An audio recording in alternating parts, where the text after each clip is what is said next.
Hey, I'm Shaun. I'm 30 years old. I'm originally from Adelaide, now living in Brisbane. Today I want to tell you about my drink driving message. It all started for me when I was 27, so 3.5 years ago. I went out drinking with one of my mates. We both drove to the venue, and for whatever reason, I left the venue in his car as a front seat passenger. I can't remember leaving the venue. I can't remember much of the night. I can probably only remember the first half hour to an hour, and that was it. I remember drinking, but I don't remember drinking how much. The next thing I remember after being at that venue was waking up in hospital to my parents above me telling me I've been involved in a car accident.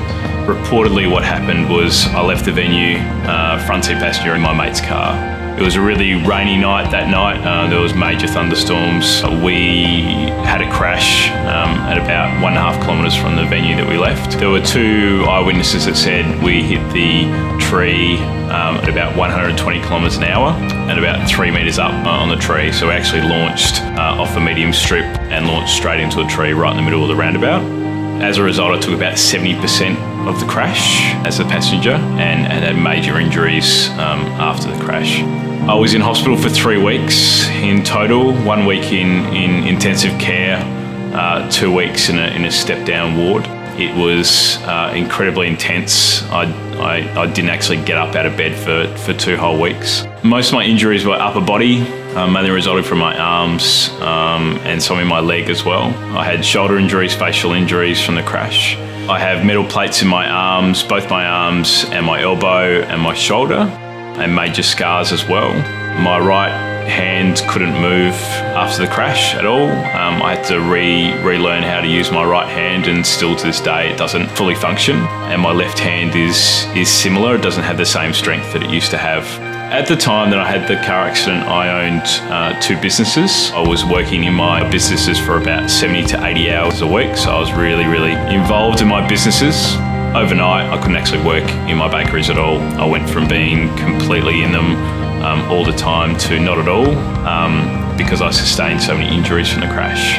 I was out of my business for 7 months, and because of the financial situation, it was losing a lot of money because of me not actually physically being in the businesses. About 4 months after I had actually gone back into the business, gone back to work physically, I put the business into liquidation. I lost them as a direct result of this crash. So everything I had worked for 11 years beforehand, because I'd worked for 5 years before I actually owned any businesses, was gone. If I had one thing to say, I would say think about how much you drink.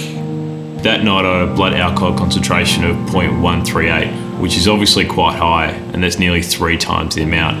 And the drink driver had a blood alcohol concentration over 3 times that amount. The amount of trauma that you'll put the people closest to you through is too much to just go out drinking and driving or get into a car with a mate who's been drinking. It's not worth the risk, not worth the gamble. You put people around you and yourself in too much pain and stress by doing it. So I really want you to think about what you do when you go out and being responsible and just thinking about what you're doing, because we live in a lifestyle now which is built up around going out, getting smashed, having fun, no one cares. You're not bulletproof.